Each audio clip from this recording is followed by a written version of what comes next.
Hello, everyone. Welcome to Coffee and Crochet, the holiday edition. So, I've got some hot chocolate here, which I'm going to be sipping on throughout this. I'm sitting in front of the tree. It is so relaxing, so nice. It's finally this time of year. It has been such a hectic year, and especially this last week. My son just came home from college, and that's like an 8 hour drive or something for him. It's the first time he's done it by himself. So he came home Friday, and the entire day we were both just super nervous. My husband and I just, waiting for him to come in, getting updates where he was. It just, as a parent, it was a little bit nerve-wracking. But he made it home safely. He's resting in his room, gaming, doesn't have to worry about school for at least 3 to 4 weeks. So that's nice. It's super nice to have him home. Now I can kind of focus on some of these projects, last minute holiday projects that I've kind of put off until the last minute. Today I'm going to show you some projects that are quick and easy last minute holiday projects. If you're looking for something, even as a gift, as a card insert to throw in with those holiday cards that you might have, some flat things, some ornaments, some garlands, just a whole bunch of stuff that you might be able to make in this last week before Christmas. The first thing is a recent tutorial that I did on my channel.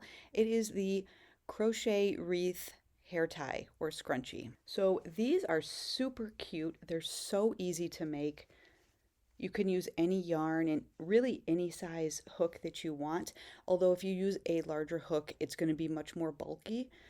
So I just used a 4-weight acrylic yarn with, I think, a 5mm, 5.5, somewhere in there. The 5mm is usually my go-to crochet hook for stuff like this, but you can certainly make this a little smaller, and it's really cute.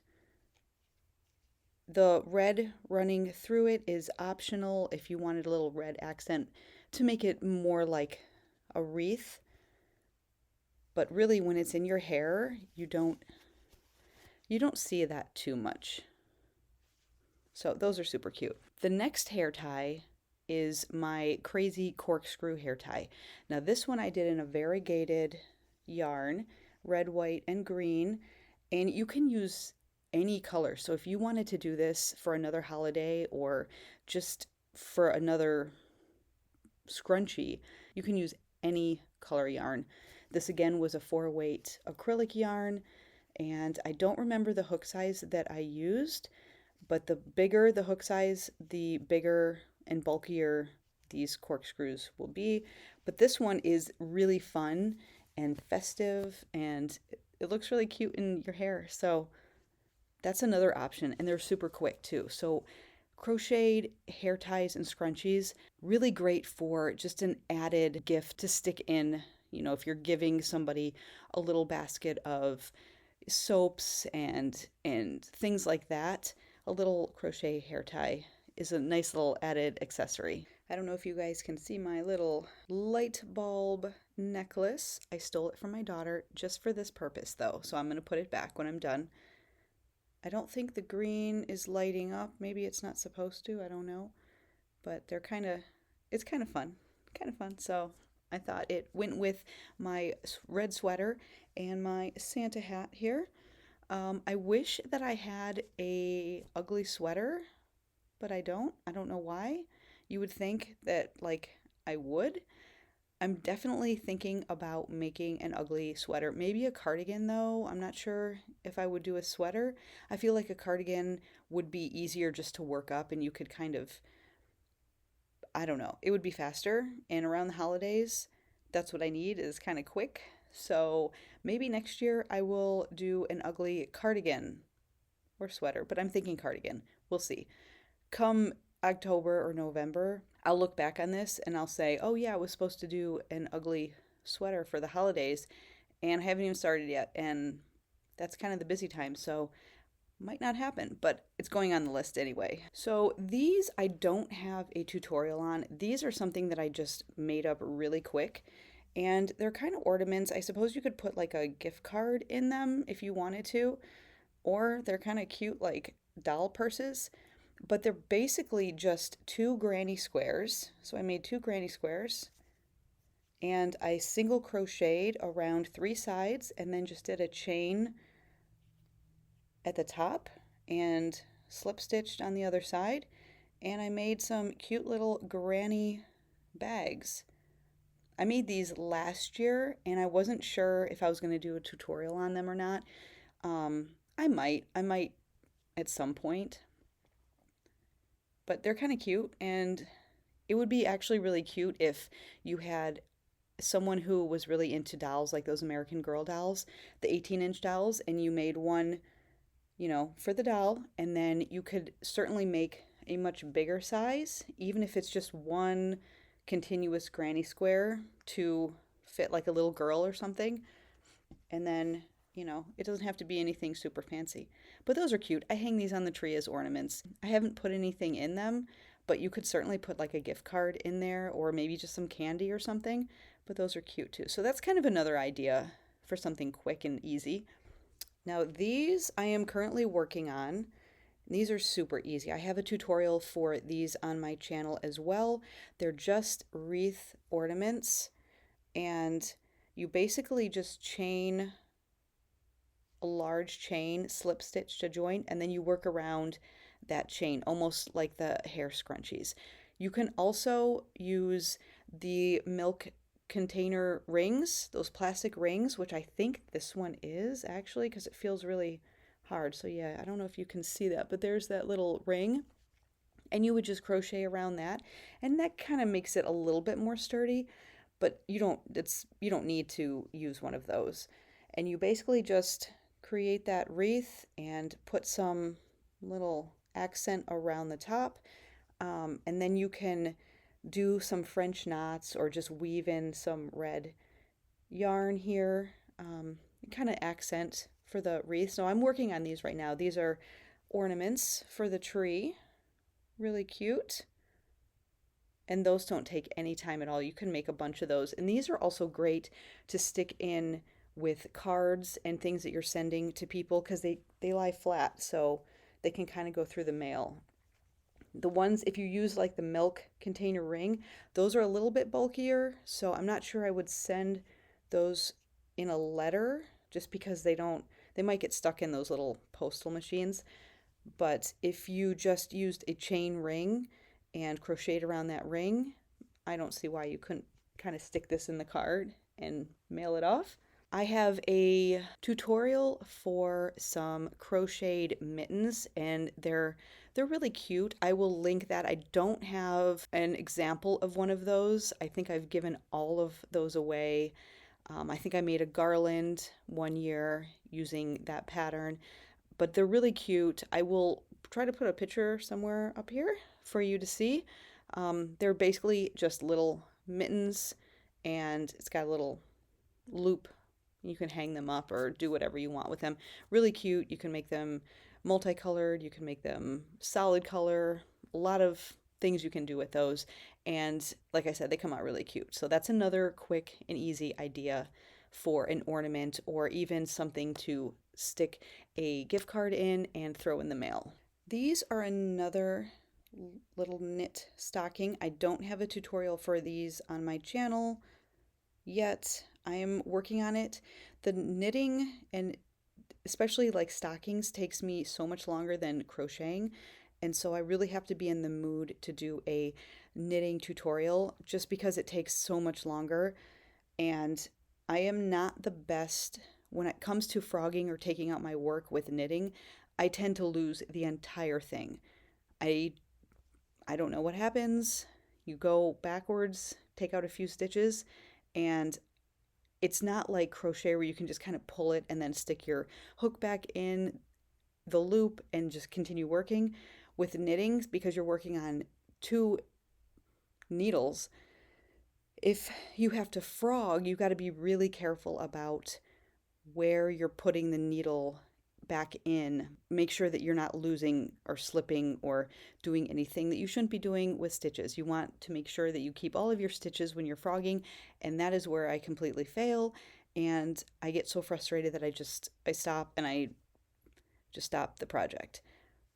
Stockings aren't super tricky, but something like this, you typically would use more than 2 needles to work in the round, which it gets a little clumsy. And to film something like that, I really have to practice it a few times because I don't want to make a mistake and have to frog it and then redo it again. But these are really, really cute. You can see they look like little stockings. And I like doing the color work as well. And it's not hard. But like I said, if you do make a mistake, it tends to be a little bit harder to frog knitting, at least in my experience. I could be one of few. Here's the other one.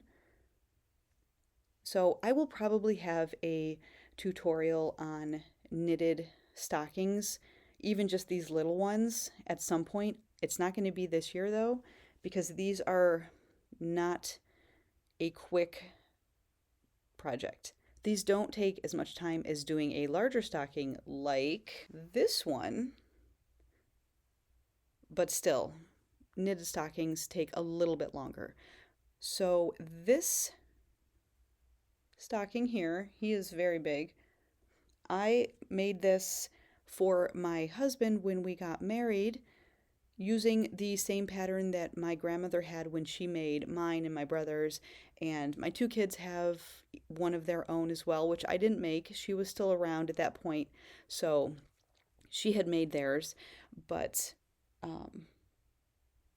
I had to make this one by myself, and it came out really cute. It was not as hard as I thought.